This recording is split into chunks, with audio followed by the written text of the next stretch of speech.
ವೇದಿಕೆ ಮೇಲೆ ಆಸೀನರಾಗಿರುವ ಎಲ್ಲ ಸಂತವರೆಣ್ಯರಿಗೆ ಹಾಗೂ ವೇದಿಕೆಯ ಮುಂಭಾಗದಲ್ಲಿ ಆಸೀನರಾಗಿರುವ ಎಲ್ಲ ಸಂತರಿಗೆ ಅತ್ಯಂತ ಶ್ರದ್ಧೆಯ ನಮನಗಳನ್ನು ಸಮರ್ಪಿಸಿ ಈ ಕಾರ್ಯಕ್ರಮಕ್ಕೆ ಆಗಮಿಸಿರುವ ಭಾವಪ್ರಚಾರದ ಎಲ್ಲ ಭಕ್ತವೃಂದಕ್ಕೂ ಹಾಗೂ ಕಳೆದ ಸುಮಾರು 2-2.5 ಗಂಟೆಗಳ ಕಾಲ ನಿರಂತರವಾಗಿ ಅಭ್ಯಾಸ ಇಲ್ಲದೆ ಹೋದರೂ ನೆಲದ ಮೇಲೆ ಕೂತಿರುವ ಎಲ್ಲ ವಿದ್ಯಾರ್ಥಿ ಮಿತ್ರರಿಗೂ ಪ್ರೀತಿಪೂರ್ವಕವಾದ ನಮಸ್ಕಾರ.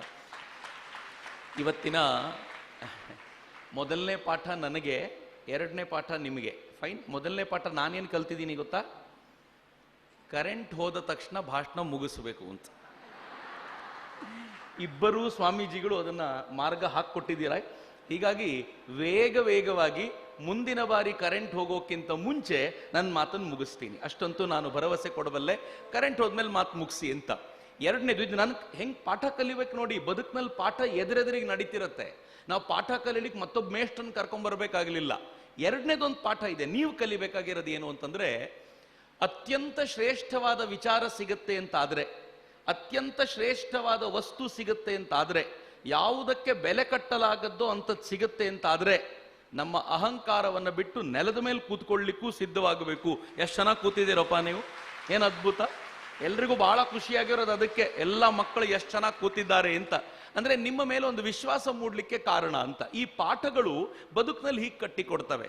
ಇವತ್ತು ಇಬ್ರು ಸ್ವಾಮೀಜಿಯವರು ಸುಂದರವಾಗಿ ಕೆಲವು ಸಂಗತಿಗಳನ್ನು ಕಟ್ಟಿಕೊಟ್ರು. ಬೋಧಮಯಾನಂದಜಿಯವರು ದೈಹಿಕ ಆರೋಗ್ಯದ ಕುರಿತಂತೆ ಮಾತನಾಡುವಾಗ ಅಲ್ಲಿಗೆ ನಿಲ್ಲಿಸಿದ್ರು. ಇನ್ನು 2 ಸಂಗತಿಗಳನ್ನು ಅವ್ರು ಹೇಳೋದು ಬಾಕಿ ಇತ್ತು.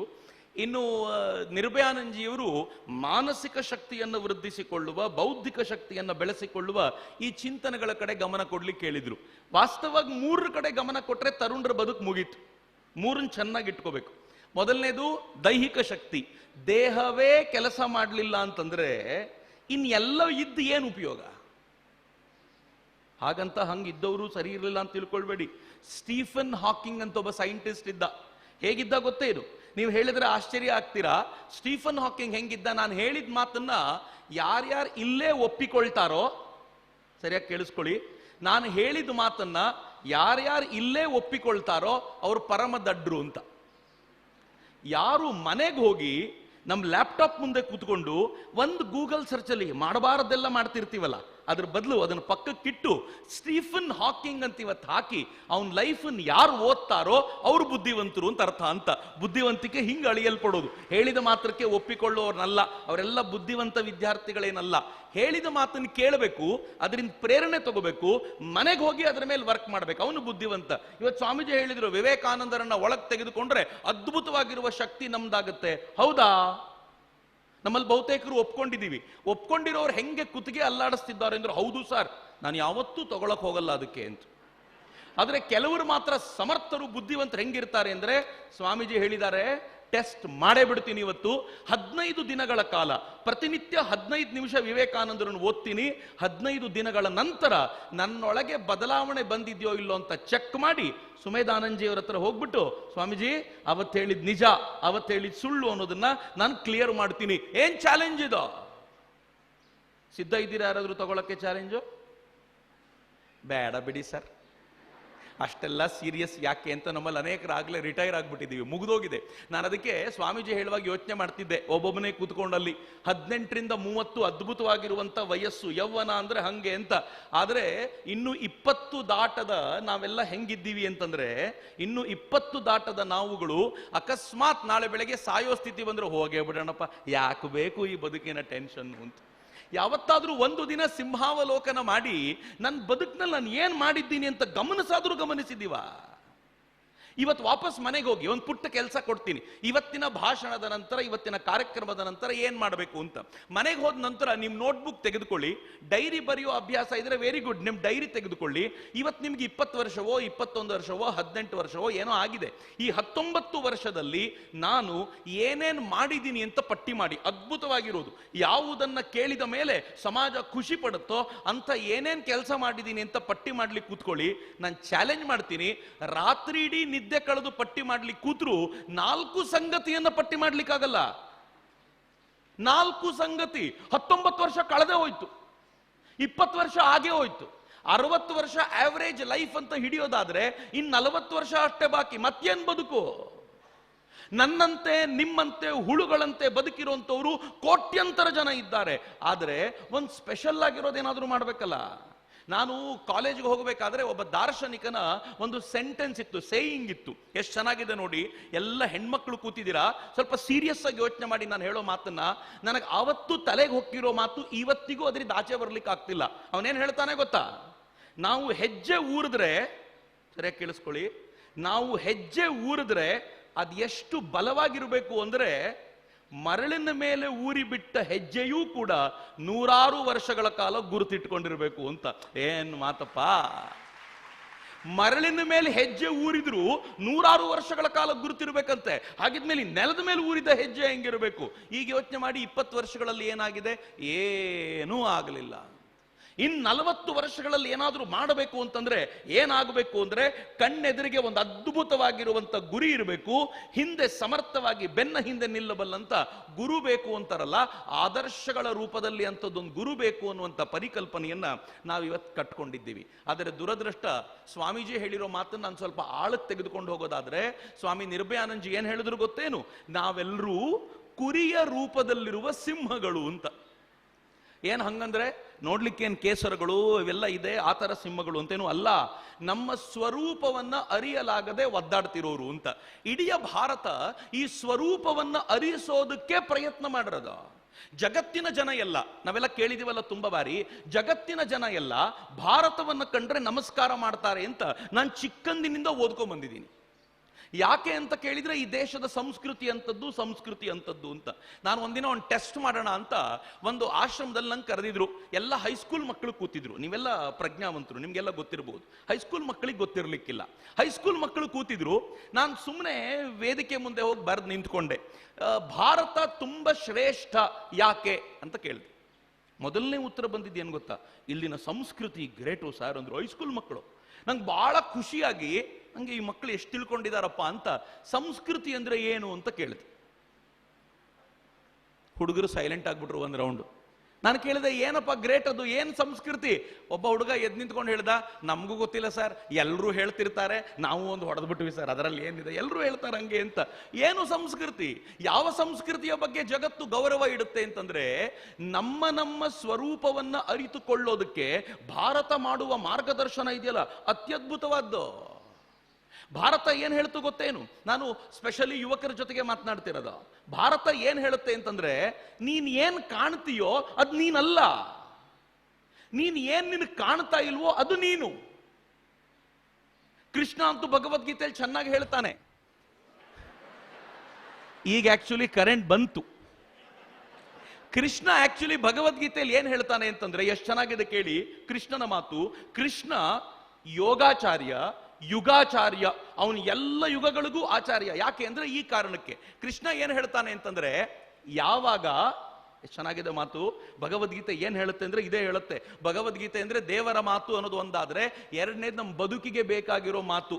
ಯೋಗಿ ಯಾವಾಗ ಜಗತ್ತಿನ ಇತರೆಲ್ಲ ನಿದ್ದೆ ಮಾಡ್ತಿರ್ತಾರೋ ಅಲ್ಲಿ ಯೋಗಿ ಜಾಗೃತವಾಗಿರ್ತಾನೆ, ಇತರೆಲ್ಲರೂ ಎಲ್ಲಿ ಎದ್ದಿರ್ತಾರೋ ಅಲ್ಲಿ ಯೋಗಿ ಮಲಗಿರ್ತಾನೆ ಎಂದ ಕೃಷ್ಣ.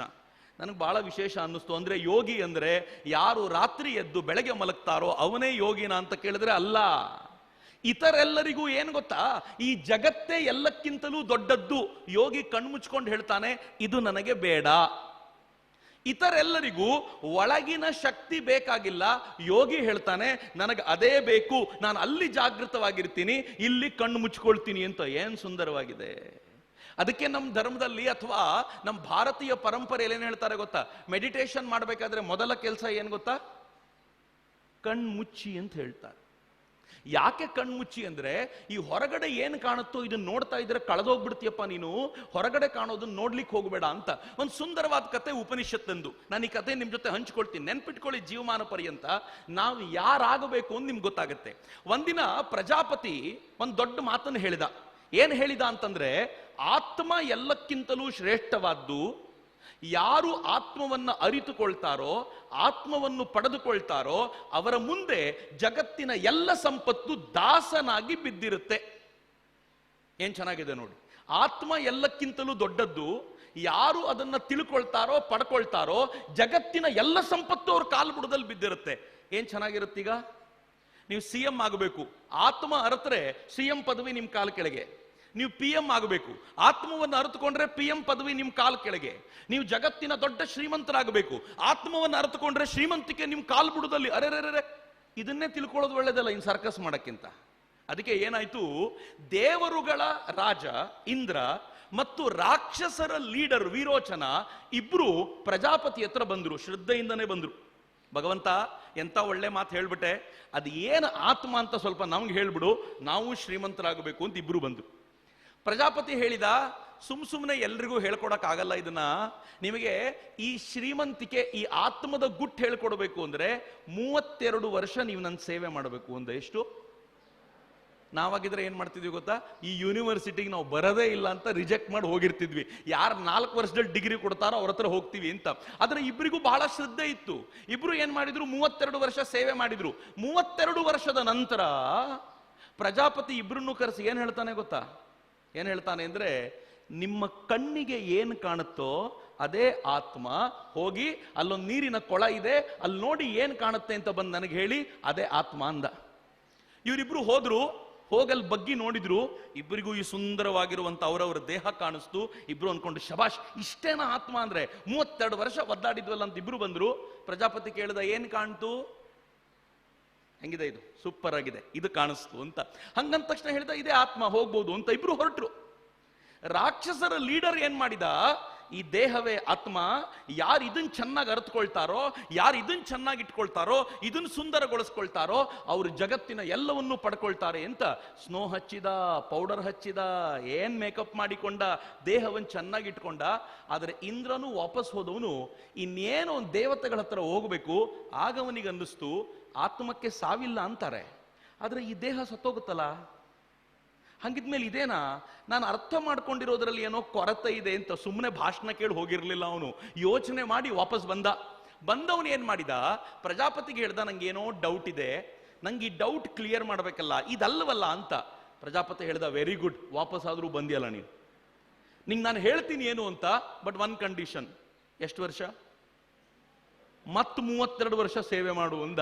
ಇವನಾಯ್ತು ಅಂತ ಇನ್ನು 32 ವರ್ಷ ಸೇವೆ ಮಾಡಿದ ಶ್ರದ್ಧೆಯಿಂದ. ದೊಡ್ಡದೇನೋ ಸಿಗುತ್ತೆ ಅಂತ. ವಿಚಾರದ ಹಸಿವು ಭಾರತದಲ್ಲಿ ಹೆಂಗಿರುತ್ತೆ ನೋಡಿ. 32 ವರ್ಷ ಕಳೆದ ಮೇಲೆ ಪ್ರಜಾಪತಿ ಕರೆದು ಹೇಳಿದ್ರು, ಮಗು, ನೀನು ಆವಾಗ ಸ್ವಲ್ಪ ತಪ್ಪು ತಿಳ್ಕೊಂಡಿದ್ದೆ, ಈಗ ನಾನು ಸ್ವಲ್ಪ ಎಕ್ಸ್ಟೆಂಡ್ ಮಾಡ್ತೀನಿ. ನಿದ್ದೆಯಲ್ಲಿ ಏನು ಕಾಣುತ್ತೋ ಅದೇ ಬ್ರಹ್ಮ ಅಂದ. ಏನ್ ಚೆನ್ನಾಗಿದೆ. ಇಂದ್ರನಿಗೆ ಬಹಳ ಖುಷಿ ಆಯ್ತು.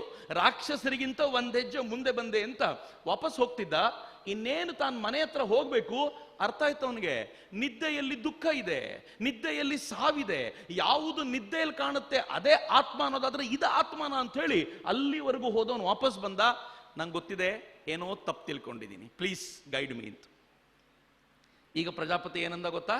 ಎಸ್, ನಾನು ನಿಂಗೆ ಗೈಡ್ ಮಾಡ್ತೀನಿ, ಒಂದೇ ಒಂದು ಕಂಡೀಷನ್. ಮತ್ತು 32 ವರ್ಷ, ಇನ್ನು 32 ವರ್ಷ ಸೇವೆ ಮಾಡಿದ. ಸೇವೆಯ ನಂತರ ಈಗ ಪ್ರಜಾಪತಿ ಕರೆದು ಹೇಳಿದ, ನಿದ್ದೆಯಲ್ಲಿ ಕಾಣೋದಲ್ಲ, ನಿದ್ದೆಯಲ್ಲಿ ಕಾಣೋದು ಹೌದು, ಆದ್ರೆ ಅದೇ ಅಲ್ಲ, ನೀನು ಡೀಪ್ ಸ್ಲೀಪಿಗೆ ಹೋಗ್ತೀಯಲ್ಲ. Have you ever observed it? ನೀವು ಯಾವಾಗಲಾದ್ರೂ ಯೋಚನೆ ಮಾಡಿದ್ದೀರಾ? ಡೀಪ್ ಸ್ಲೀಪ್ ಅಂದ್ರೆ ಹೆಂಗಿರುತ್ತೆ ಗೊತ್ತಾ? ನಿಮ್ಮನ್ನು ನೀವು ಮರ್ತೋಗ್ಬಿಡ್ತೀರಾ, ನಿಮ್ ಪ್ರಜ್ಞೆನೇ ಇರಲ್ಲ. ಎದ್ದಾಗ ಹೇಳ್ತೀರಾ, ಅಬ್ಬಾ ಏನ್ ನಿದ್ದೆ ಬಂತು ಗೊತ್ತಾ. ಕೆಲವೊಂದ್ಸಲ ನೀವು ಮಲಗಿರೋದು ನೋಡ್ಬೇಕು, ಬೇರೆ ಕಡೆ ಹೋದಾಗ ಡೀಪ್ ಸ್ಲೀಪಿಗೆ ಹೋಗಿ ಎದ್ದಿರ್ತೀವಿ, ಎಲ್ಲಿದ್ವಿ ಅಂತ ಒಂದು ಕ್ಷಣ ನೆನಪೇ ಆಗಲ್ಲ. ಹಂಗಾಗಿದೆಯಾ ಯಾವಾಗಲಾದ್ರೂ? ಅದು ಡೀಪ್ ಸ್ಲೀಪ್. ಈ ಡೀಪ್ ಸ್ಲೀಪ್ ಅಲ್ಲಿ ನಿಮ್ಗೆ ಏನ್ ಸಿಗುತ್ತೋ ಅದೇ ಆತ್ಮ ಅಂತ ಹೇಳಿದ. ಹಂಗ ಹೇಳಿದ ತಕ್ಷಣ ನನಗೆ ಬಹಳ ಖುಷಿ ಆಯ್ತು. ಇವನು ಹೊರಟ. ಇನ್ನೇನೋ 4 ಹೆಜ್ಜೆ ನಡೆದಿದ್ದ, 4 ಹೆಜ್ಜೆ ನಡೆದಿದ್ದ ತಕ್ಷಣ ತಲೆಗನ್ನಿಸ್ತು, ಡೀಪ್ ಸ್ಲೀಪ್ ಅಲ್ಲಿ ನಾನು ಯಾರು ಅಂತ ಆಲೋಚನೆ ಮಾಡೋ ಪ್ರಜ್ಞೆಯೇ ಇರಲ್ಲ. ಇನ್ನು ಆತ್ಮ ಎಲ್ಲಿರುತ್ತೆ ಆಗ? ಹಾಗಿದ್ಮೇಲೆ ಇದೇ ಆತ್ಮನ ನಾನು ಸರಿಯಾಗಿ ತಿಳ್ಕೊಂಡಿದ್ದೀನೋ ಇಲ್ವೋ ಅಂತ ವಾಪಸ್ ಬಂದು, ನಾನು ತಪ್ಪು ತಿಳ್ಕೊಂಡಿದ್ದೀನಿ, ದಯವಿಟ್ಟು ಹೇಳಿ ಅಂದಾಗ ಪ್ರಜಾಪತಿ ಹೇಳ್ದ, ಈಗ 32 ವರ್ಷ ಬೇಕಾಗಿಲ್ಲ, ಯು ಆರ್ ರೆಡಿ. ಆತ್ಮ ಅಂದ್ರೆ ಏನು ಅಂತ ನಾನು ಹೇಳ್ತೀನಿ ಅಂತ ಕೂರಿಸಿಕೊಂಡು ಅವನಿಗೆ ಸುದೀರ್ಘವಾಗಿ ಆತ್ಮಚಿಂತನೆಯನ್ನು ಕೊಟ್ಟ ನಂತರ ಅವನು ದೇವತೆಗಳಲ್ಲಿ ಆತ್ಮಚಿಂತನೆ ಹಬ್ಬಿಸಿದ. ಆದ್ರೆ ರಾಕ್ಷಸರು ಹೆಂಗಿದ್ರು? ದೇಹನೇ. ಇದಕ್ಕೆ ಮೇಕಪ್ ಮಾಡೋದು, ಇದಕ್ಕೆ ಬಣ್ಣ ಬಳಿಯೋದು, ಇದನ್ನ ಚೆನ್ನಾಗಿ ಇಟ್ಕೊಳ್ಳೋದು. ಈಗ ಯೋಚನೆ ಮಾಡಿ, ನಮ್ಮಲ್ಲಿ ಎಷ್ಟು ಜನ ನಾವು ರಾಕ್ಷಸರಿದ್ದೀವಿ, ಎಷ್ಟು ಜನ ದೇವರಿದ್ದೀವಿ ಅಂತ. ಇಷ್ಟೇ. ಬದುಕು ಬಹಳ ಸಿಂಪಲ್. ನಾವೆಲ್ಲರೂ ಎಲ್ಲಿ ಕಳೆದೋಗಿದ್ದೀವಿ ಅಂತಂದ್ರೆ, ಕೃಷ್ಣ ಹೇಳ್ತಾನಲ್ಲ, 3 ಗುಣ ಇದೆ ನಮಗೆ. ಅತ್ಯಂತ ಕೆಳಗಿನದ್ದು ತಮ, ಅದಕ್ಕಿಂತ ಸ್ವಲ್ಪ ಮೇಲೆ ರಜಸ್ಸು, ಅದಕ್ಕಿಂತ ಸ್ವಲ್ಪ ಮೇಲೆ ಸತ್ವ. ತಮಸ್ಸು ಅಂದ್ರೆ ಹೆಂಗಿರುತ್ತೆ ಗೊತ್ತಾ? ಕೃಷ್ಣ ನೋಡಿ ಅವತ್ತು ಹೇಳಿದ್ದು ಇವತ್ತಿಗೂ ಅಪ್ಲಿಕಬಲ್. ಕೃಷ್ಣ ಏನ್ ಹೇಳಿದ ಅಂತಂದ್ರೆ, ತಮಸ್ಸು ಅಂದ್ರೆ ದೀರ್ಘ ನಿದ್ದೆ. ಹೆಂಗಿರ್ತಾರೆ ಈ ಹುಡುಗರು ಅಂತಂದ್ರೆ, ಎದ್ರೆ ವಾಪಸ್ ಇನ್ನೊಂದು 10 ನಿಮಿಷ ಮಲ್ಕೊಳ್ಳೋಣ ಅನ್ನಿಸ್ತಿರುತ್ತೆ ಅವ್ರಿಗೆ. ಆಹಾ, ನಿದ್ದೆಯೊಂದಿಗೆ ಏನ್ ಪ್ರೇಮ. ಸ್ವಾಮೀಜಿ ಹೇಳಿದ ಮಾತು ಹೇಳಿದ್ರಲ್ಲ, ಕುಂಭಕರ್ಣನ ಡೈರೆಕ್ಟ್ ಡಿಸೈಪಲ್ಸ್. ಅವರಿಗೆ ಮತ್ತೆ ಮತ್ತೆ ಮಲಗೋಣ ಅನ್ನಿಸ್ತಿರುತ್ತೆ, ಹೇಳದೇ ಬೇಡ ಅನ್ನಿಸ್ತಿರುತ್ತೆ. ಹೆಂಗಿರುತ್ತೆ ಅವ್ರಿಗೆ ಅಂದ್ರೆ, ಜೀವನದಲ್ಲಿ ನಿನ್ನ ಅತ್ಯಂತ ದ್ವೇಷಿಸೋದು ಯಾರನ್ನ ಅಂತ ಕೇಳಿ, ಅವನು ಹೇಳ್ತಾನೆ ಬೆಳಗಿನ ಜಾವದ ಅಲಾರಮ್ನ ಅಂತ. ಅದರಷ್ಟು ಕೆಟ್ಟ ಶತ್ರು ನನಗೆ ಮತ್ತೊಬ್ಬನಿಲ್ಲ ಅಂತ ಅಷ್ಟು ಕೋಪ ಬರ್ತಿರುತ್ತೆ ಅವ್ರಿಗೆ. ಇವ್ರು ಏನ್ ಮಾಡ್ತಾರೆ, ಹೇಳ್ತಾರೆ, ಯಾರ್ಯಾರು ನಾವು ಎಲ್ಲೆಲ್ಲಿದ್ದೀವಿ ಅಂತ ಯೋಚನೆ ಮಾಡಿ, ಎದ್ದ ತಕ್ಷಣ ಕಷ್ಟಪಟ್ಟು ನಿದ್ದೆಯಿಂದ ಎದ್ದು ಕೂತಿರ್ತಾರೆ. ಪಕ್ಕದಲ್ಲಿ ಮೊಬೈಲ್ ಇರುತ್ತೆ, ಆ ಮೊಬೈಲ್ ತೆಗೆದು ವಾಟ್ಸಪ್ ತೆಗೆದು ಕೂತ್ಕೋತಾರೆ. ಒಂದು 25 ಮೆಸೇಜ್ ರಾತ್ರಿ ಬಂದಿರುತ್ತೆ. ರಾತ್ರಿ ಮಲಗುವಾಗಲೇ 1 ಗಂಟೆ ಆಗಿರುತ್ತೆ. ಬೆಳಗ್ಗೆ ಏಳೋದ್ರೊಳಗೆ 25 ಮೆಸೇಜು ಅದನ್ನ ನೋಡ್ತಾರೆ. ಅದನ್ನ ನೋಡಿದ ಮೇಲೆ ಇನ್ಸ್ಟಾಗ್ರಾಮ್ಗೆ ಹೋಗ್ತಾರೆ, ರೀಲ್ ನೋಡ್ತಾರೆ. ಬೆಳಗ್ಗೆ ಎದ್ದಿರೋದೇ 6:30. ಇವ್ರಿಗೆ ಗೊತ್ತಿಲ್ಲ 5 ನಿಮಿಷ ಅಂತ ಮೊಬೈಲ್ ಹಿಡ್ಕೊಂಡಿದ್ದು 2 ಗಂಟೆ ಕಳೆದೋಗಿದ್ದೇ ಗೊತ್ತಾಗ್ಲಿಲ್ಲ. ಮುಗಿದೋಯ್ತು. ತಮಸ್ಸು ಹಿಂಗಿರುತ್ತೆ, ಏನ್ ಕೆಲಸ ಮಾಡ್ಲಿಕ್ಕೂ ಬಿಡಲ್ಲ. ಎರಡನೇದು ಒಂದಿರುತ್ತೆ ರಜಸ್ಸು ಅಂತ. ಇದು ಹೆಂಗಿರುತ್ತೆ ಗೊತ್ತಾ? ಸುಮ್ಮನಿರಕ್ ಬಿಡ್ತಿರಲ್ಲ, ಏನಾದ್ರೂ ಮಾಡ್ತಿರ್ಬೇಕು. ಕೆಲವರು ಇರ್ತಾರೆ ಕೆಟ್ಟ ಕೆಲಸನೇ ಮಾಡ್ತಿರ್ತಾರೆ, ಆದ್ರೂ ಅವರಲ್ಲಿ ಇನ್ನೊಂದು ಶಕ್ತಿ ಇರುತ್ತೆ, ಮಾಡ್ತಾನೆ ಇರ್ತಾರೆ. ಇನ್ನು ಕೆಲವರು ಒಳ್ಳೇದೇನೋ ಮಾಡ್ತಿರ್ತಾರೆ, ಸೈಲೆಂಟ್ ಆಗಿ ಕೂತ್ಕೊಳ್ಳಿಕ್ಕಾಗಲ್ಲ. ಇವೆಲ್ಲವನ್ನು ಮೀರಿದ ಸತ್ವ ಅನ್ನೋ ಗುಣ ಒಂದಿರುತ್ತೆ. ಅದೇನ್ ಮ್ಯಾಜಿಕಲ್ ಗುಣ ಅಂತಂದ್ರೆ, ಸೈಲೆಂಟ್ ಆಗಿ ಮಾಡ್ತಾರೆ, ಏನನ್ನೂ ಎಕ್ಸ್ಪೆಕ್ಟ್ ಮಾಡದೆ ತಂಪಾಡಿಗೆ ತಾವಿರುವಂತ ಅದ್ಭುತವಾದ ಗುಣ ಇರುತ್ತೆ. ನಾವು ಈ ಮೂರು ಕ್ಯಾಟಗರಿಯಲ್ಲಿ ಎಲ್ಲಿ ಬರ್ತೀವಿ ಅಂತ ಗುರುತಿಸ್ಕೊಳ್ಳಿ. ನಾವೇನಾದ್ರೂ ತಮಸ್ನಲ್ಲಿದ್ದೀವಿ ಅಂತಾದ್ರೆ ಡೇಂಜರಸ್. ಈ ತಮಸ್ನಲ್ಲಿರುವಂತವರು ರಾಕ್ಷಸ ವೃತ್ತಿಗೆ ಸಮಾನ. ಅವ್ರು ತೀರಾ ರಾಕ್ಷಸರಂತೆ ಬಿಹೇವ್ ಮಾಡ್ತಿರ್ತಾರೆ. ಅಲ್ಲಿಂದ ಸ್ವಲ್ಪ ರಜಸ್ಸಿಗೆ ಬರಬೇಕು ಅಂದ್ರೆ ಆಕ್ಟಿವಿಟಿ ಮಾಡಬೇಕು. ವಿವೇಕಾನಂದರು ಹೇಳಿದ್ರು, ಯಾರು ರಾಷ್ಟ್ರವನ್ನ ಹೃದಯದಲ್ಲಿ ಇಟ್ಕೊಂಡು ಕೆಲಸ ಮಾಡ್ತಾರೋ ಅವರಲ್ಲಿ ವೃತ್ತಿಯನ್ನ ಬೆಳೆಸಬಹುದು, ರಜಸ್ಸಿನ ವೃತ್ತಿಯನ್ನ ಬೆಳೆಸ್ಲಿಕ್ಕೆ ಇರೋದು ಅತ್ಯಂತ ಶ್ರೇಷ್ಠ ಮಾರ್ಗ ರಾಷ್ಟ್ರದ ಕೆಲಸ ಅಂತ. ಏನ್ ರಾಷ್ಟ್ರದ ಕೆಲಸ ಅಂತಂದ್ರೆ, ಒಂದು ಸಣ್ಣ ಪ್ರಯೋಗ ಮಾಡಿ ನೋಡಿ. ನಾನು ಬಹಳ ಹಿಂದೆ ಈ ತರದೊಂದು ಪ್ರಯೋಗ ಮಾಡಿ ನೋಡಿದ್ದೆ. ಪ್ರಯೋಗ ಅಂತಂದ್ರೆ, ವಿವೇಕಾನಂದರನ್ನು ಓದಿದ್ಮೇಲೆ ಸುಮ್ಮನಿರ್ಲಿಕ್ಕೆ ಬಿಡಲ್ಲ ಮನುಷ್ಯ. ಸ್ವಾಮೀಜಿ ಹೇಳಿದ್ರು ವಿವೇಕಾನಂದರನ್ನು ಓದಿ ಅಂತ. ನಂಗೆ ಗೊತ್ತು, ಇವತ್ತಿನ PU ಮಕ್ಕಳಿಗೆ, ಡಿಗ್ರಿ ಮಕ್ಕಳಿಗೆ ತುಂಬಾ ದೊಡ್ಡದನ್ನು ಹೇಳ್ಬಿಟ್ರು. ದಿನಕ್ಕೆ 1 ಪೇಜ್ ವಿವೇಕಾನಂದರನ್ನು ಓದೋದಾ, ಏನ್ ಕಷ್ಟನಪ್ಪ ಅನ್ಕೊಳ್ತಾರೆ. ಅದಕ್ಕೆ ನಾನು ವಿವೇಕಾನಂದರನ್ನು ಓದಿ ಅಂತ ಹೇಳೋಕ್ಕಿಂತ ಮುಂಚೆ ಒಂದು ಸಣ್ಣ ಕೆಲಸ ಕೊಡ್ತೀನಿ, ಮಾಡ್ತೀರಿ ಎಲ್ಲ ಕಾಲೇಜ್ ಮಕ್ಕಳು? ಸಿಂಪಲ್ ಕೆಲಸ. ಇವತ್ತು ಹೊರಗಡೆ ಹೋಗ್ಬೇಕಾದ್ರೆ ವಿವೇಕಾನಂದರದ್ದು ಒಂದು ಫೋಟೋ ತೆಗೆದುಕೊಳ್ಳಿ. ನೀವು ಓದೋದೇನು ಬೇಡ, ಓದೋದನ್ನ ಅವ್ರು ಓದಿಸ್ಕೊಳ್ತಾರೆ. ಫೋಟೋ ತಗೊಂಡು ನೀವು ಸ್ಟಡಿ ಟೇಬಲ್ ಮುಂದೆ ವಿವೇಕಾನಂದರ ಫೋಟೋ ಹಾಕೊಂಡು ವಿವೇಕಾನಂದರ ಕಣ್ಣಲ್ಲಿ ಕಣ್ಣಿಟ್ಟು ದಿನಕ್ಕೆ 2 ನಿಮಿಷ ನೋಡ್ತೀವಿ ಅಂತ ಸಂಕಲ್ಪ ಮಾಡಿ. ಸ್ಟಡಿ ಶುರು ಮಾಡೋಕ್ಕಿಂತ ಮುಂಚೆ, ಈಸಿ ತಾನೆ, ನಾನು ಬಹಳ ಕಷ್ಟದ ಕೆಲಸ ಹೇಳ್ತಿಲ್ಲ ನಿಮಗೆ. ಸ್ಟಡಿ ಶುರು ಮಾಡೋಕ್ಕಿಂತ ಮುಂಚೆ ವಿವೇಕಾನಂದರ ಕಣ್ಣಲ್ಲಿ 2 ನಿಮಿಷ ಕಣ್ಣಲ್ಲಿ ಕಣ್ಣಿಟ್ಟು ನೋಡಬೇಕು. ಕಣ್ಣು ಮಿಟುಕಿಸುವಂತಿಲ್ಲ. 2 ನಿಮಿಷ ನೋಡ್ತಾ ನೋಡ್ತಾ ಕಣ್ಣಿನ ಪಕ್ಕದಿಂದ ಧಾರೆಯ ನೀರು ಹರಿಲಿಕ್ಕೆ ಶುರುವಾಗುತ್ತೆ. ಹರಿಲಿ ಬಿಟ್ಬಿಡಿ ಅದನ್ನ. 2 ನಿಮಿಷ ಆದ್ಮೇಲೆ ಎಲ್ಲವನ್ನು ಮುಚ್ಚಿಟ್ಟು ನಿಮ್ಮ ಪಾಡಿಗೆ ನೀವು ಕಾಲೇಜ್ಗೆ ಹೋಗಿ ವಾಪಸ್ ಬನ್ನಿ. ಮತ್ತೆ ಸಾಯಂಕಾಲ ಓದ್ಲಿಕ್ಕೆ ಕೂತ್ಕೊಳ್ಳೋ ಮುಂಚೆ 2 ನಿಮಿಷ ನೋಡಿ. ಬಿಲೀವ್ ಮೀ, ನೀವು 15 ದಿನ ಕಳೆಯೋದ್ರ ಒಳಗೆ ವಿವೇಕಾನಂದರು ನಿಮ್ಮೊಳಗೆ ಎಂಥದ್ದೊಂದು ಪ್ರಕ್ರಿಯೆ ಶುರು ಮಾಡಿಬಿಟ್ಟಿರ್ತಾರೆ ಅಂತಂದ್ರೆ, ನಿಮಗೆ ಸುಮ್ಮನೆ ಕೂತ್ಕೊಳ್ಳಿಕ್ಕೆ ಆ ಮನುಷ್ಯ 100% ಬಿಡೋದಿಲ್ಲ. ಅದಕ್ಕೆ ಸ್ವಾಮೀಜಿ ಹೇಳುವಾಗ ನಾನು ಯೋಚನೆ ಮಾಡ್ತಿದ್ದೆ, ಸ್ವಾಮೀಜಿ ಏನಂದ್ರು ಗೊತ್ತಾ, ನಾಳೆ ವಿವೇಕಾನಂದರು ಮಹಾಸಮಾಧಿಯಾದ ದಿವಸ ಅಂತ. ನಮ್ಮೆಲ್ಲರ ಲೆಕ್ಕಕ್ಕೇನೋ ಮಹಾಸಮಾಧಿಯಾದ್ರು ಅಂತಂದ್ರೆ ಅವರು ತೀರಿಕೊಂಡ್ರು, ದೇಹತ್ಯಾಗ ಆಯ್ತು ಅಂತ. ಆದ್ರೆ ವಿವೇಕಾನಂದರು ದೇಹತ್ಯಾಗ ಮಾಡಿದ್ ಹೆಂಗೆ ಗೊತ್ತಾ? ಅವ್ರು ಹೇಳಿದ್ರು ದೇಹತ್ಯಾಗಕ್ಕಿಂತ ಮುಂಚೆ, ಈ ನನ್ನ ದೇಹವನ್ನ ಹರಿದ ಬಟ್ಟೆಯನ್ನ ಜನ ಹೆಂಗ್ ಕಿತ್ತು ಬಿಸಾಕ್ತಾರೋ ಹಂಗ್ ಕಿತ್ತು ಬಿಸಾಕ್ಬಿಡ್ತೀನಿ. ಆದ್ರೆ ಎಲ್ಲಿಯವರೆಗೂ ಜಗತ್ತಿನ ಪ್ರತಿಯೊಬ್ಬನು ನಾನು ಭಗವಂತನೊಂದಿಗೆ ಒಂದಾಗಿದ್ದೀನಿ ಅನ್ನೋದನ್ನ ಭಾವಿಸೋದಿಲ್ವೋ ಅಲ್ಲಿವರೆಗೂ ಸ್ಪಿರಿಟ್ ಆಗಿ ನಾನು ಕೆಲಸ ಮಾಡ್ತಾನೆ ಇರ್ತೀನಿ ಅಂತ ವಿವೇಕಾನಂದರು ಹೇಳಿದ್ರು. ಅದರ ಅರ್ಥ ಏನು? ಮಹಾಸಮಾಧಿಯಾಗಿ ದೇಹ ಬಿಟ್ರು, ಆದ್ರೆ ಕಣ ಕಣದಲ್ಲೂ ಇವತ್ತು ವಿವೇಕಾನಂದರು ತುಂಬಿಕೊಂಡಿದ್ದಾರೆ. ಇವತ್ತು ನೀವೇನಾದ್ರೂ ಇಲ್ಲಿ ಬಂದು ಕೆಳಕ್ ಕೂತ್ ಕೇಳ್ತಾ ಇದ್ದೀರಿ ಅಂತಂದ್ರೆ ಅದು ನಾನ್ ಮಾತಾಡ್ತಿದ್ದೀನಿ ಅಂತಲ್ಲ, ವಿವೇಕಾನಂದರ ಸ್ಪಿರಿಟ್ ಇಲ್ಲಿ ಕೆಲಸ ಮಾಡ್ತಿದೆ ಅನ್ನೋ ಏಕೈಕ ಕಾರಣಕ್ಕೆ. ಹೆಂಗಿರ್ಬೋದು ಯೋಚನೆ ಮಾಡಿ. ವಿವೇಕಾನಂದರ ಸ್ಪಿರಿಟ್ಟು ಮಾತಿನ ಮೂಲಕವೇ ಹಿಂಗ್ ಕೆಲಸ ಮಾಡೋದಾದ್ರೆ, ಅವ್ರು ಕಣ್ಣಲ್ಲಿ ಕಣ್ಣಿಟ್ಟು ನೋಡ್ತಾ ಇರಬೇಕಾದ್ರೆ ಎಂಥ ಅದ್ಭುತವಾದ ಕೆಲಸವನ್ನ ಸ್ವಾಮಿ ವಿವೇಕಾನಂದರ ಸ್ಪಿರಿಟ್ ಮಾಡಬಹುದು. ಯೋಚನೆ ಮಾಡಿ. ಒಬ್ಬ ರಾಷ್ಟ್ರೀಯ ಸ್ವಯಂ ಸೇವಕ ಸಂಘದ ಪ್ರಚಾರಕರಿದ್ರು. ಆ ಘಟನೆ ಹೇಳಬೇಕು ನಾನು ನಿಮಗೆ.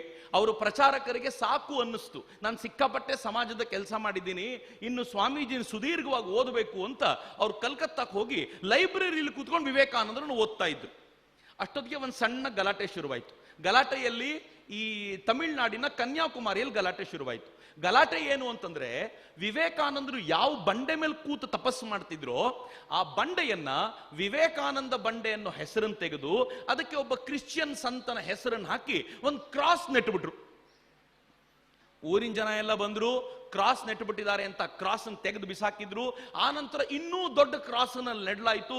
ದೊಡ್ಡ ಗಲಾಟೆ ಶುರುವಾದಾಗ ಎಲ್ಲರೂ ರಾಷ್ಟ್ರೀಯ ಸ್ವಯಂ ಸೇವಕ ಸಂಘದ ಮುಖ್ಯಸ್ಥರ ಹತ್ರ ಬಂದು, ಯಾರನ್ನಾದ್ರೂ ಒಬ್ಬರನ್ನು ಕೊಡಿ, ಅಲ್ಲಿ ವಿವೇಕಾನಂದರದೇನಾದ್ರೂ ಮಾಡೋಣ ಅಂತ. ಸ್ವಯಂ ಸೇವಕ ಸಂಘಕ್ಕೆ ಅನ್ನಿಸ್ತು, ಈಗ ಓದ್ತಾ ಇರೋದು ವಿವೇಕಾನಂದರ ಬಗ್ಗೆ ಏಕನಾಥ ರಾನಡೆಯವರು ಮಾತ್ರ, ಅವರನ್ನೇ ಕಳಿಸ್ಬಿಡೋಣ ಅಂತ. ಏಕನಾಥ ರಾನಡೆಯವರಲ್ಲಿಗೆ ಹೋದ್ರು. ಹೋಗಿ ಎಂಥ ಕೆಲಸ ಮಾಡಿದ್ರು ಅಂತಂದ್ರೆ, ವಿವೇಕಾನಂದರನ್ನ ಅಲ್ಲಿ ನಿಲ್ಲಿಸ್ಲಿಕ್ಕೋಸ್ಕರ ತಮ್ಮ ಇಡೀ ಜೀವನವನ್ನೇ ಧಾರೆ ಎರೆದ್ರು. ವಿವೇಕಾನಂದರು ಎಂತ ಅದ್ಭುತವಾದ ಪ್ರೇರಣೆ ಕೊಟ್ಟರು ಅವರಿಗೆ. ವಿವೇಕಾನಂದರು ಎಂತ ಪ್ರೇರಣೆ ಕೊಟ್ಟರು ಅಂದ್ರೆ, ಇಡೀ ದೇಶದಲ್ಲಿ ಮನೆ ಮನೆಗೂ ವಿವೇಕಾನಂದರ ಒಂದೊಂದು ಫೋಟೋನ ಅವರು ತಲುಪಿಸಿ, ಆ ಮೂಲಕ ₹1 ಪ್ರತಿಯೊಬ್ಬರ ಹತ್ರ ಸಂಗ್ರಹಿಸಿ, ಅದರ ಮೂಲಕ ವಿವೇಕಾನಂದರ ಅದ್ಭುತವಾಗಿರುವಂತ ಮೂರ್ತಿಯನ್ನ ನಿಲ್ಲಿಸಿ ಇವತ್ತು ಶಿಲಾಸ್ಮಾರಕವನ್ನ ಮಾಡಿದ್ರಲ್ಲ. ಯಾವ ಶಿಲಾಸ್ಮಾರಕದ ಮೇಲೆ ಈ ದೇಶದ ಪ್ರಧಾನಮಂತ್ರಿಯೂ ನಾನು 2 ದಿನ ಕುಳಿತುಕೊಂಡು ಧ್ಯಾನಸ್ಥನಾಗಿ ಈ ದೇಶಕ್ಕೆ ಏನ್ ಮಾಡಬೇಕು ಅನ್ನೋ ಸಂಕಲ್ಪವನ್ನು ಕಟ್ಕೋಬೇಕು ಅಂತ ಹೇಳಿದ್ರು, ಆ ಶಿಲಾಸ್ಮಾರಕಕ್ಕೆ ಕಾರಣವಾಗಿದ್ದು ಒಬ್ಬ ಸಾಮಾನ್ಯ ವ್ಯಕ್ತಿ ಏಕನಾಥ ರಾನಡೆ. ಅವರು ಅಸಾಮಾನ್ಯರಾಗಿದ್ದು ಯಾಕೆ ಅಂದ್ರೆ, ವಿವೇಕಾನಂದ ಅನ್ನುವಂತ ವ್ಯಕ್ತಿ ಅವರೊಳಗೆ ಹೊಕ್ಕಿದ್ರಿಂದ. ಮಿತ್ರ, ಬರೀ ವಿವೇಕಾನಂದರ ಸ್ಮಾರಕ ಕಟ್ಟಿದ್ರೆ ನಾನು ಇವತ್ತು ಮಾತನಾಡ್ತಿರ್ಲಿಲ್ಲ. ನಾವೆಲ್ಲರೂ ತುಂಬಾ ಜನ ಪ್ರತಿಮೆ ನಿಲ್ಲಿಸ್ತೀವಿ, ಆದ್ರೆ ಅವ್ರು ಏನ್ ಮಾಡಿದ್ರು ಗೊತ್ತಾ? ವಿವೇಕಾನಂದರ ಕೆಲಸ ಮುಂದುವರಿಸಬೇಕು ಅಂತ ತರುಣ ತರುಣಿಯರಿಗೆ ಪ್ರೇರಣೆ ಕೊಟ್ಟು ವಿವೇಕಾನಂದ ಕೇಂದ್ರವನ್ನು ಕಟ್ಟಿದ್ರು. ಆ ಕೇಂದ್ರದ ಮೂಲಕ ಸಾವಿರಾರು ಜನ ತರುಣ ತರುಣಿಯರು ತಮ್ಮ ಬದುಕನ್ನ ಈ ದೇಶದ ಕಾರ್ಯಕ್ಕೋಸ್ಕರ ಕೊಟ್ಟಿದ್ದಾರಲ್ಲ. ನಾನು ಅರುಣಾಚಲಕ್ಕೆ ಹೋಗಿದ್ದೀನಿ, ಅಸ್ಸಾಂಗೆ ಹೋಗಿದ್ದೀನಿ, ನಾಗಾಲ್ಯಾಂಡ್ಗೆ ಹೋಗಿದ್ದೀನಿ, ಮಣಿಪುರ್ಗೆ ಹೋಗಿದ್ದೀನಿ, ಮಿಜೋರಾಂಗೆ ಹೋಗಿದ್ದೀನಿ, ಆಲ್ಮೋಸ್ಟ್ ಸಿಕ್ಕಿಂ ಬಿಟ್ರೆ ನಾರ್ತ್ ಈಸ್ಟ್ ನ ಎಲ್ಲ ರಾಜ್ಯಗಳನ್ನು ಸುತ್ತಾಡಿದ್ದೀನಿ. ನೀವು ಆ ರಾಜ್ಯಗಳಿಗೆ ಹೋದ್ರೆ ವಿವೇಕಾನಂದ ಕೇಂದ್ರ ಕೆಲಸ ಮಾಡೋದನ್ನ ನೋಡಬೇಕು. ಯಾವ ನಾರ್ತ್ ಈಸ್ಟ್ ನ ಚೈನಾದವರು, ಕ್ರಿಶ್ಚಿಯನ್ರು ಕಿತ್ಕೋಬೇಕು ಅಂತ ಪ್ರಯತ್ನ ಪಟ್ಟಿದ್ರೋ ಅದೇನಾದ್ರೂ ಇವತ್ತು ಬಲವಾಗಿ ಭಾರತದೊಂದಿಗೆ ಉಳ್ಕೊಂಡಿದೆ ಅಂತಂದ್ರೆ ಅದಕ್ಕೆ ಕಾರಣವಾಗಿದ್ದು ವಿವೇಕಾನಂದರ ಪ್ರೇರಣೆ. ಸ್ವಾಮೀಜಿ ಹೆಂಗ್ ಕಟ್ಟಿದ್ರು ಭಾರತವನ್ನ?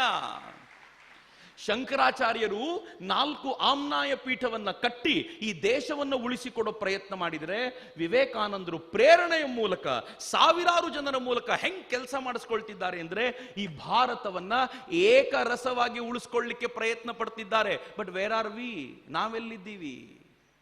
ಸ್ವಾಮೀಜಿ ಅಂತ ಅದ್ಭುತವಾಗಿರುವಂತ ಪ್ರವಾಹ ನಮ್ಮ ಪಕ್ಕದಲ್ಲಿ ಹರಿತಾ ಇದ್ರು, ಶ್ರೇಷ್ಠ ಸಿಹಿ ನೀರಿನ ಪ್ರವಾಹ ನಮ್ಮ ಪಕ್ಕದಲ್ಲಿ ಹರಿತಾ ಇದ್ರು, ಪಕ್ಕದಲ್ಲಿರೋ ಕೊಳಚೆ ಚರಂಡಿ ನೀರನ್ನೇ ಕುಡಿತೀವಿ ಅಂತಂದ್ರೆ ಏನ್ ಹೇಳೋಣ? ನಾನು ಇವತ್ತೊಂದು ಫೋಟೋ ನೋಡ್ತಿದ್ದೆ. ನಾನು ಸ್ವಾಮೀಜಿಗೆ ಹೇಳಿದ್ರೆ ಬಹಳ ಬೇಜಾರಾಗ್ಬೋದು. ಒಬ್ಬ ಹುಡುಗನ 1 ವರ್ಷದ ಬರ್ತ್ಡೇನ ಆಚರಣೆ ಮಾಡಿದ್ದಾರೆ. ಪುಟ್ಟ ಮಗು ಬರ್ತ್ಡೇ ಹೆಂಗ್ ಮಾಡಿದ್ದಾರೆ ಗೊತ್ತಾ? ವೈರಲ್ ಆಗ್ತಿದೆ ಫೋಟೋ, ನೀವು ನೋಡಬಹುದು. ಬಹುಶಃ ನಾನು ಹೇಳಿದ ಮೇಲೆ ಗಮನಿಸಬಹುದು. ಅವನಿಗೊಂದು ವೈಟ್ ಶರ್ಟ್ ಹಾಕಿದ್ದಾರೆ, ಪಕ್ಕದಲ್ಲಿ ಒಂದು ಕೋಳದ ಹ್ಯಾಂಡ್ ಕಫ್ನ ಚಿತ್ರ ಬಿಡಿಸಿದ್ದಾರೆ. ಶರ್ಟ್ ಮೇಲೆ ನಂಬರ್ ಏನು ಹಾಕಿದ್ದಾರೆ ಗೊತ್ತಾ? 6103 ಏನೋ ನಂಬರ್ ಹಾಕಿದ್ದಾರೆ, ಕೈದಿ ನಂಬರ್ 6103 ಅಂತ. ಮಗುವಿನ ಬರ್ಡೇ, ಅದಕ್ಕೆ ಕೈದಿಯ ಡ್ರೆಸ್ ಹಾಕಿದ್ದಾರೆ. ಯಾಕೆ ಅಂದ್ರೆ ಅವರ ಫೇವರಿಟ್ ಹೀರೋ ಜೈಲ್ನಲ್ಲಿದ್ದಾನಲ್ಲ, ಅವನ ನಂಬರ್ ಕೈದಿ ನಂಬರ್ 6103 ಅಂತ. ಏನ ಅವಸ್ಥೆ ರೀ! ನಾನು ಆ ವ್ಯಕ್ತಿಯ ಪರವಾಗಿಯೂ ಅಲ್ಲ, ವಿರೋಧವಾಗಿಯೂ ಅಲ್ಲ. ಆದ್ರೆ ನಮ್ಮ ಆಲೋಚನೆ ಹೆಂಗ್ ಬಂದಿದೆ ಅಂತಂದ್ರೆ, ನಮ್ಮ ಮಗುವನ್ನ ಒಂದು ಕಾಲದಲ್ಲಿ ರಾಷ್ಟ್ರ ಕಟ್ಟಲಿಕ್ಕೋಸ್ಕರ, ಶ್ರೇಷ್ಠ ಕಾರ್ಯಕ್ಕೋಸ್ಕರ ಸಮಾಜಕ್ಕೆ ಸಮರ್ಪಣೆ ಮಾಡೋದಿತ್ತು. ನೀವು ವಿಜಯನಗರದವರು, ಹೊಸಪೇಟೆಯ ಭಾಗ ಅಂದ್ರೆ ಕೃಷ್ಣದೇವರಾಯನ ಸಂಸ್ಥಾನ ಇದ್ದಂತ ಜಾಗ. ಕೃಷ್ಣದೇವರಾಯರ ಸಂಸ್ಥಾನದಲ್ಲಿ, ಅವರ ಸಾಮ್ರಾಜ್ಯದಲ್ಲಿ 10 ಲಕ್ಷಕ್ಕೂ ಹೆಚ್ಚು ಸೈನಿಕರಿದ್ರಂತೆ. 10 ಲಕ್ಷ. ಇವತ್ತು ಇಡೀ ದೇಶದಲ್ಲಿರುವಂತಹ ಸೈನಿಕರ ಸಂಖ್ಯೆ 10-11 ಲಕ್ಷ. ಆದರೆ ಆವತ್ತು ವಿಜಯನಗರ ಸಂಸ್ಥಾನಕ್ಕೆ, ಸಾಮ್ರಾಜ್ಯಕ್ಕೆ 10 ಲಕ್ಷ ಸೈನಿಕರಿದ್ದರಂತೆ. ಒಂದು ಯುದ್ಧ ನಡೀತು. ಅದ್ಭುತವಾಗಿರುವಂತಹ ಸ್ಟೋರಿ ಇದು. ನೀವೆಲ್ಲರೂ ಆ ನೆಲದಿಂದ ಬಂದವರು ಹೆಂಗಿರ್ಬೇಕಿತ್ತು? ಒಂದು ಯುದ್ಧ ನಡೆದಾಗ, ಯುದ್ಧ ಮುಗಿತು, ಕೃಷ್ಣದೇವರಾಯರು ಗೆದ್ರು, ಅವನ ಹಳ್ಳಿಗೆ ಬಂದ, ಯುದ್ಧದಲ್ಲಿ ಗೆದ್ವಿ ಅಂತ ಡಂಗೂರ ಹೊಡಿತಿದ್ದ. ಒಬ್ಬ ತಾಯಿ ಕೂತಿದ್ಲು, ಆ ತಾಯಿ ಎದುರಿಗೆ ಹೇಳಿದ್ನಂತ ಯುದ್ಧ ಗೆದ್ವಿ ಅಂತ. ಆ ತಾಯಿ ಹೇಳಿದ್ಲೆ, ಹುಚ್ಚ ಯುದ್ಧ ಗೆದ್ರೆ ಖುಷಿಯಾಗಿ ಹೇಳಬೇಕು, ಅದ್ಯಾಕೆ ಮುಖ ಹಂಗ್ ಮಾಡ್ಕೊಂಡಿದೆ? ಬಳ್ಳಾರಿ ಹೆಣ್ಮಗಳು ಕೇಳಬೇಕೇನು? ಸರಿಯಾಗಿ ಬೈದ್ಲು ಅವನಿಗೆ. ಅವನ್ ತಕ್ಷಣ ಹೇಳಿದ, ಏನಿಲ್ಲ ಬೇ, ನಿನ್ನ 3ನೇ ಮಗ ಯುದ್ಧದಲ್ಲಿ ಸತ್ತೋಗ್ಬಿಟ್ಟ, ನಿನ್ನ ನೋಡಿದಾಗ ಬಹಳ ಸಂಕಟ ಆಯ್ತು ನನಗೆ, ಅದನ್ನು ಹೆಂಗೆ ಹೇಳಲಿ ಅಂತ ಬೇಜಾರಾಯ್ತು ಅಂದಾಗ ಅಳಕ್ ಶುರು ಮಾಡ್ಬಿಟ್ಲು ಅವಳು. ಬಿಕ್ಕಳಿಸಿ ಹತ್ಲಂತೆ. ಬಳ್ಳಾರಿ ಹೆಣ್ಮಗಳು ಅಳೋದು ಅಂದ್ರೆ ಹೆಂಗೆ ಅವಳು ಅಳಬೇಕಾದ್ರೆ ಅವನು ಕೇಳ್ತಾನೆ ಪಕ್ಕದಲ್ಲಿ ಕೂತು, ಅಬೇ 1ನೇ ಮಗ ತೀರ್ಕೊಂಡಾಗ ಅಳ್ಳಿಲ್ಲ, 2ನೇವ್ ತೀರ್ಕೊಂಡಾಗ್ಲೂ ನೀನು ಬಹಳ ಖುಷಿಯಿಂದ ಇದ್ದೆ, 3ನೇ ಮಗ ತೀರ್ಕೊಂಡಾಗ ಇಷ್ಟ ಅಳ್ತಿದ್ಯಾ, ನಿನ್ನ ಪ್ರೀತಿ ಮಗನ ಅವನು ಅಂದ್ರೆ ಏನಂದ್ಲಂತ ಗೊತ್ತಾ? ಅಯ್ಯೋ ಪ್ರೀತಿ ಮಗ ಅಲ್ಲ ಕಣಪ್ಪ, ರಾಷ್ಟ್ರಕ್ಕೆ ಕೊಡ್ಲಿಕ್ಕೆ ಭಗವಂತ 4ನೇ ಮಗನನ್ನು ಕೊಡ್ಲಿಲ್ವಲ್ಲ, ಮುಂದೆ ಏನ್ ಕೊಡ್ಲಿ ನಾನು ದೇಶಕ್ಕೆ ಅಂತ ಅನ್ಕೊಂಡವರು. ಇದು ವಿಜಯನಗರ ಸಾಮ್ರಾಜ್ಯ. ಇಂಥ ಸಾಮ್ರಾಜ್ಯ ಕಟ್ಟಿದ ನಾಡಿನಲ್ಲಿ, ಇಂಥ ಸಾಮ್ರಾಜ್ಯವನ್ನ ದೇಶಕ್ಕೆ ಕೊಟ್ಟಂತ ಕನ್ನಡ ನಾಡಿನಲ್ಲಿ ನಾವು ಎಂಥ ಮಕ್ಕಳನ್ನ ಸಮಾಜಕ್ಕೆ ಕೊಡಬೇಕು ಅಂತ ಯೋಚನೆ ಮಾಡೋದು? ನಮ್ಮ ಕಲ್ಪನೆಗಳು, ನಮ್ಮ ಆಲೋಚನೆಗಳನ್ನ ಮಿತ್ರರೆ ವಿಸ್ತಾರ ಮಾಡ್ಕೊಳ್ಬೇಕಾದಂತ ಅಗತ್ಯ ಇದೆ. ಇವತ್ತಿನ ಭಾರತ ಹೆಂಗಿದೆ ಗೊತ್ತೇನು? ಒಂದ್ ಕಾಲದಲ್ಲಿ ನಮಗೆ ಪಾಕಿಸ್ತಾನ ಅಂದ್ರೆ ಹೆದರಿಕೆ ಆಗುವಂತ ಸ್ಥಿತಿ ಇತ್ತು. ಯಾವಾಗ ಪಾಕಿಸ್ತಾನದವ್ರು ಬಂದು ಎಲ್ಲಿ ಭಯೋತ್ಪಾದನೆ ನಡೆಸಿ ಹೋಗ್ತಾರೋ ಅಂತ. ಇವತ್ತು ಹಂಗಿಲ್ಲ. ಇವತ್ತು ಏನಾಗಿದೆ ಗೊತ್ತಾ? ಭಾರತದ ಸೈನಿಕರು, ಭಾರತದ ರಾ ಏಜೆಂಟ್ಗಳು ಪಾಕಿಸ್ತಾನಕ್ಕೆ ನುಗ್ಗಿ ಪಾಕಿಸ್ತಾನದಲ್ಲಿರುವಂತ ಭಯೋತ್ಪಾದಕರನ್ನ ದಿನ ಬೆಳಗಾದ್ರೆ ಬಡದ್ ಹಾಕಿ ಹೇಳ್ತಾರೆ, ನೀನನ್ನು ಭಾರತಕ್ಕೆ ಕರ್ಕೊಂಡು ಬಂದು ಕೊಲ್ಲಬೇಕಾಗಿಲ್ಲ, ಇಲ್ಲೇ ನುಗ್ಗಿ ಬಡಿತೀವಿ ಅಂತ ಹೇಳುವ ಮಟ್ಟಕ್ಕೆ ಭಾರತ ಬೆಳೆದು ನಿಂತಿದೆ ಇವತ್ತು. ಇವತ್ತಿನ ಭಾರತ ಹೆಂಗಿದೆ ಅಂತಂದ್ರೆ, ಚೀನಾ ನಮ್ಮ ಬಾರ್ಡರ್ ಅಲ್ಲಿ 50,000 ಜನ ಸೈನಿಕರನ್ನ ನಿಲ್ಲಿಸಿದ್ರೆ ಐಬಾಲ್ ಟು ಐಬಾಲ್ ಅಂದ್ರೆ ಏನ್ ಗೊತ್ತಾ? ನಿಮ್ಮ 2 ಕಣ್ಣುಗಳಿಗೆ ನಮ್ಮ ಸೈನಿಕರ 2 ಕಣ್ಣುಗಳು ಎದುರಿಗೆ ನಿಂತಿರ್ತವೆ ಅಂತ ಐಬಾಲ್ ಟು ಐಬಾಲ್ ಸೈನಿಕರನ್ನ ನಾವು ನಿಲ್ಲಿಸಿದ್ದೀವಿ. ಚೀನಾ ಕೇಳಿದ್ದೀವಿ, ನೀನ್ ಅಡ್ವೆಂಚರ್ ಮಾಡು, ನಿನ್ನ ಅಡ್ವೆಂಚರ್ಗೆ ಸರಿಯಾದ ಉತ್ತರ ಇವತ್ತು ಭಾರತ ಕೊಡುತ್ತೆ ಅಂತ ರಫೇಲ್ಗಳನ್ನು ತಗೊಂಡೋಗಿ ನಿಲ್ಸ್ಕೊಂಡಿದ್ದೀವಲ್ಲ. ಹೊಸ ಭಾರತ ಇದು. ಇವತ್ತಿನ ಭಾರತ ಹೆಂಗಿದೆ? ಇವತ್ತಿನ ಭಾರತ ಜಗತ್ತಿನ 5ನೇ ದೊಡ್ಡ ಶ್ರೀಮಂತ ರಾಷ್ಟ್ರ. ನಾವು ದರಿದ್ರರಲ್ಲ, ನಾವು ಬಡವರಲ್ಲ, ನಾವು ಹೀನ ದೀನ ಕೃಪಣರಾಗಿ ಕೈ ಚಾಚ್ಕೊಂಡು ನಿಂತಿರೋರಲ್ಲ. ಪಕ್ಕದ ತಾಲಿಬಾನ್, ಅಲ್ಲಿರುವಂತ ಅಮೆರಿಕ ಅಲ್ಲಿ ತನ್ನ ಸೈನ್ಯವನ್ನು ವಾಪಸ್ ತೆಗೆದುಕೊಂಡು ಹೋಗಿ ತಾಲಿಬಾನ್ಗಳಿಗೆ ಗವರ್ಮೆಂಟ್ ಕೊಟ್ಟಾಗ ಇಡೀ ಜಗತ್ತು ಅನ್ಕೊಳ್ತು ಇನ್ನು ಭಾರತಕ್ಕೆ ನೆಮ್ಮದಿ ಇಲ್ಲ ಅಂತ. ಆದ್ರೆ ಭಾರತ ಏನ್ ಮಾಡ್ತು ಗೊತ್ತಾ? ತಾಲಿಬಾನಿಗಳಿಗೆ ಕಷ್ಟ ಇರೋದು ಮದ್ದು ಗುಂಡಿಗಲ್ಲ, ಅಮೆರಿಕನ್ರು ಬಿಟ್ಟೋಗಿದ್ದಾರೆ, ಊಟಕ್ಕೆ ಗೋಧಿ ಇಲ್ಲ ಅಂತ ಭಾರತ 50 ಟನ್ ಗೋಧಿ ಗಿಫ್ಟ್ ಮಾಡ್ತಲ್ಲ. ಇವತ್ತು ತಾಲಿಬಾನ್ ಹೇಳುತ್ತೆ, ನಮ್ಮ ಜೀವ ಉಳಿಸಿದವ್ರು ನೀವು ಅಂತ. ನಮ್ಮ ಬೆಸ್ಟ್ ಫ್ರೆಂಡು ತಾಲಿಬಾನ್. ಮುಸಲ್ಮಾನರೇ ಇರೋ ದೃಷ್ಟಿಯಿಂದ ತಾಲಿಬಾನ್ ಪಾಕಿಸ್ತಾನ್ ಫ್ರೆಂಡ್ ಇರಬೇಕಿತ್ತು. ಇವತ್ತು ಪಾಕಿಸ್ತಾನ ಅನ್ಕಂಡ್ರೆ ತಾಲಿಬಾನ್ಗೆ ಆಗಲ್ಲ, ಆದ್ರೆ ಹಿಂದೂಸ್ತಾನ ಅನ್ಕಂಡ್ರೆ ಅಪಾರವಾದ ಪ್ರೀತಿ ಇದೆ. ಯಾಕೆ ಅಂತಂದ್ರೆ ಹಿಂದೂಸ್ತಾನ ತನ್ನ ಮೌಲ್ಯಕ್ಕೆ ತಕ್ಕಂತೆ ಬದುಕುವ ಆ ಸುಂದರವಾದ ರೀತಿಯನ್ನ ಜಗತ್ತಿಗೆ ತೋರಿಸ್ಕೊಡ್ತಿದ್ಯಲ್ಲ, ಅದು ಇವತ್ತಿನ ಹೊಸ ಭಾರತ. ಈ ಹೊಸ ಭಾರತದಲ್ಲಿ ಹೆಂಗಿರ್ಬೇಕು ನಾವು? ಈ ಹೊಸ ಭಾರತದಲ್ಲಿ ಎಂಥ ಪ್ರಜೆಗಳಾಗಿ ನಿಲ್ಲಬೇಕು ಅಂತಂದ್ರೆ, ನನಗೆ ಹಿಂದಿರುವಂತ ಎಲ್ಲ ಸಮಸ್ಯೆಗಳನ್ನು ಪಕ್ಕಕ್ಕಿಟ್ಟು ಹೊಸ ದೃಷ್ಟಿಯತ್ತ ಹೆಜ್ಜೆ ಹಾಕೊಂಡು ನಾವು ನಡ್ಕೊಂಡು ಹೋಗಬೇಕಾಗಿರುವಂತ ಅಗತ್ಯ ಇದೆಯಲ್ಲ, ಅಂಥ ಮಕ್ಕಳಾಗಬೇಕಾಗಿರುವಂತ ಆದರ್ಶವನ್ನು ಇಟ್ಕೊಂಡಿರಬೇಕಾದ ನಾವುಗಳು ಏನಾದ್ರೂ, ನಮ್ಮ ವೀರೇಶಾನಂದಜಿಯವರು ಒಂದು ಪದ ಬಳಸ್ತಾರೆ, ಪ್ಯಾಲ್ಪಿಂಡಿಗಳು ಅಂತ. ಈ ಪ್ಯಾಲ್ಪಿಂಡಿಗಳಂತೆ, ಹಿಟ್ಟಿನ ಮುದ್ದೆಯಂತೆ ಬಿಸಾಕಿದ್ರೆ ಬಿಸಾಕೋ ತರ ಇರುವಂತ ಆ ಮುದ್ದೆಗಳಂತೆ ಬದುಕೋದ್ರಲ್ಲಿ ಏನ್ ಅರ್ಥ ಇದೆ? ಎದ್ ನಿಂತ್ಕೊಳ್ಳಿ, ಜಾಗೃತರಾಗಿ, ಎಚ್ಚರಿಕೆಯಿಂದ ಜಾಗೃತರಾಗಿ ಮುನ್ನುಗ್ಗಬೇಕಾಗಿರುವಂತ ವಾತಾವರಣ. ಹೆಣ್ಮಕ್ಳೇ ಜಾಸ್ತಿ ಇರೋದ್ರಿಂದ ಬಹಳ ಹೆಮ್ಮೆಯಿಂದ ಹೇಳಬಲ್ಲೆ, ಬಹುಶಃ ಈ ದೇಶದಲ್ಲಿ ಕಳೆದ 75 ವರ್ಷಗಳಲ್ಲಿ ಹೆಣ್ಣು ಮಕ್ಕಳಿಗೆ ಯಾವತ್ತೂ ಇಲ್ಲದ ಸ್ಥಾನ ಇವತ್ತು ಸಿಕ್ಕಿದೆ. ನೀವು ಬಹಳ ಖುಷಿ ಪಡಿ. ಇವತ್ತು ಭಾರತದ ಮುಂಚೂಣಿ ಕ್ಷೇತ್ರದಲ್ಲಿ ಹೆಣ್ಮಕ್ಳಿದ್ದಾರೆ. ಬರೀ ಒಂದು ಕಾಲದಲ್ಲಿ ಸೈನ್ಯದಲ್ಲಿ ಹೆಣ್ಮಕ್ಳು ಹೋದ್ರೆ ಅವ್ರ ಕೆಲಸ ಏನಿರ್ತಿತ್ತು ಗೊತ್ತಾ? ಯುದ್ಧಕ್ಕೆ ಹೋಗುವಂತ ಸೈನಿಕರ ಸಾಕ್ಸು ಬೂಟ್ಸು ಲೆಕ್ಕ ಮಾಡಿ ಅವ್ರಿಗೆ ಕೊಡೋ ಕೆಲಸ ಇರ್ತಿತ್ತು. ಇವತ್ತು ಹಂಗಿಲ್ಲ. ಕಂಬ್ಯಾಟ್ ಫೋರ್ಸ್ ನಲ್ಲಿ, ಫ್ರಂಟ್ ಲೈನ್ ನಲ್ಲಿ ಸೈನಿಕರು, ಹೆಣ್ಣು ಮಕ್ಕಳು ನಿಲ್ಲಬಹುದಾಗಿರುವಂತ ವಾತಾವರಣ ಭಾರತದಲ್ಲಿದೆ. ಇವತ್ತಿನ ಭಾರತ ಹೆಂಗಿದೆ ಅಂತಂದ್ರೆ, ರಾ ಏಜೆಂಟ್ಗಳು ಹೆಣ್ಣು ಮಕ್ಕಳು ವಿದೇಶದಲ್ಲಿ ಕೆಲಸ ಮಾಡ್ತಾರೆ. ಇವತ್ತಿನ ಭಾರತ ಹೇಗಿದೆ ಅಂತಂದ್ರೆ, ಎಂಟರ್ಪ್ರಿನರ್ಗಳಾಗಿ ಹೆಣ್ಮಕ್ಳು ಮುಂದೆ ಬರುತ್ತಿದ್ದಾರೆ. ಇವತ್ತಿನ ಭಾರತ ಹೆಂಗಿದೆ ಅಂತಂದ್ರೆ, ಸಮಾಜದ ಅಷ್ಟು ಹೊರೆಯನ್ನ ನಾವು ಹೊರಬಲ್ಲೆವು ಅಂತ ಹೆಣ್ಮಕ್ಳು ಅಗ್ರೆಸಿವ್ ಆಗಿ ಮುಂದೆ ಬಂದು ನಿಲ್ಲಬೇಕಾದಾಗ ನಾವು ಹಿಂದೆ ಉಳಿಯೋದ್ರಲ್ಲಿ ಯಾವ ಅರ್ಥವೂ ಇಲ್ಲ. ನಾವು ಮುಂದೆ ಬರಬೇಕು. ಅದಕ್ಕಿರುವಂಥ ಒಂದೇ ಒಂದು ಮೆಥಡ್ ಏನು ಅಂತಂದ್ರೆ, ನನಗೆ ಗೊತ್ತಿರೋ ಮೆಥಡ್ಡು, 1000 ಮೆಥಡ್ಗಳನ್ನು ಬೇರೆ ಹೇಳ್ಬೋದು, ಆದರೆ ನನಗೆ ಗೊತ್ತಿರೋ ಒಂದೇ ಒಂದು ಮೆಥಡ್ ಏನು ಅಂತಂದ್ರೆ ಸ್ವಾಮಿ ವಿವೇಕಾನಂದರಿಗೆ ಶರಣಾಗುವುದು ಮಾತ್ರ ಅಂತ. ಇದು ಬಿಟ್ಟು ಬೇರೆ ಮೆಥಡ್ ನನ್ನ ಕಣ್ಣು ಮುಂದೆ ಕಾಣಲ್ಲ. ಒಂದು ಹೆಣ್ಮಗಳಿದ್ಲು, ಮಾರ್ಗರೆಟ್ ನೋಬಲ್ ಅಂತ. ಆ ಹೆಣ್ಣುಮಗಳು ಹೇಗಿದ್ಲು ಅಂತಂದ್ರೆ, ವಿವೇಕಾನಂದರ ಸಂಪರ್ಕಕ್ಕೆ ಬಂದ ನಂತರ ಅಗಾಧವಾದ ಶಕ್ತಿಯುತವಾಗಿರುವಂಥ ಹೆಣ್ಣುಮಗಳಾಗಿ ಈ ದೇಶಕ್ಕೆ ಬಂದು ನಿವೇದಿತಾ ಆದ್ಲು. ನಿವೇದಿತಾ ಏನ್ ಮಾಡಿದ್ಲು ಗೊತ್ತಾ? ನಿವೇದಿತಾ ಈ ದೇಶದ ತರುಣರ ಶಕ್ತಿಯನ್ನು ವೃದ್ಧಿಸಲಿಕ್ಕೆ ತನ್ನ ತಾನು ಸಮರ್ಪಿಸಿಕೊಂಡ ಅಪರೂಪದ ಹೆಣ್ಣುಮಗಳಾದ್ಲು.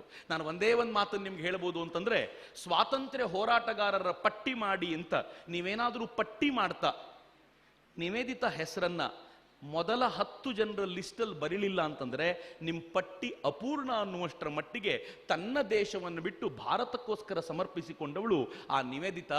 ನಮ್ಮಲ್ಲೂ ಅನೇಕ ನಿವೇದಿತೆಯರು ಹೊರಬರಬೇಕಾಗಿದೆ. ಅಂಥ ನಿವೇದಿತೆಯರು ನಾವು ಆಗಬೇಕು ಅಂತಂದ್ರೆ ವಿವೇಕಾನಂದರ ಶ್ರೇಷ್ಠ ಚಿಂತನೆ ನಮ್ಮನ್ನೆಲ್ಲ ಆವರಿಸಿಕೊಳ್ಬೇಕು. ಹೊಸಪೇಟೆಯ ತರುಣಿಯರಿಗೆ ಅಂಥದ್ದೊಂದು ಶ್ರೇಷ್ಠ ಚಿಂತನೆಯನ್ನು ಸ್ವಾಮೀಜಿ ಕೊಡ್ಲಿ. ಸ್ವಾಮೀಜಿ ಹೇಳಿದಂತೆ ಹೊರಗಡೆ ಬುಕ್ ಸ್ಟಾಲ್ ಇದೆ. ಆ ಬುಕ್ ಸ್ಟಾಲ್ ಅಲ್ಲಿ ಕೆಲವು ಪುಸ್ತಕಗಳನ್ನಾದರೂ ತೆಗೆದುಕೊಂಡು ನಾವು ಸಮಾಜದಲ್ಲಿ ನಮ್ಮನ್ನು ನಾವು ಬಲವಾಗಿ ಬೇರೂರಿಸಿಕೊಳ್ಳುವ, ನಮ್ಮ ಹೆಜ್ಜೆಯನ್ನು ಬಲವಾಗಿ ಊರುವ ಪ್ರಯತ್ನ ಮಾಡೋಣ ಅಂತ ಅತ್ಯಂತ ಕಳಕಳಿಯಿಂದ ಹಾರೈಸ್ತಾ ನನ್ನ ಮಾತುಗಳನ್ನು ಪ್ರೀತಿಯಿಂದ ಕೇಳಿದ ನಿಮಗೆ, ಇಲ್ಲಿ ಪ್ರೀತಿಯಿಂದ ಆಹ್ವಾನಿಸಿದ ಎಲ್ಲರಿಗೂ ಶ್ರದ್ಧೆಯ ನಮಸ್ಕಾರಗಳನ್ನು ಸಮರ್ಪಿಸ್ತೀನಿ.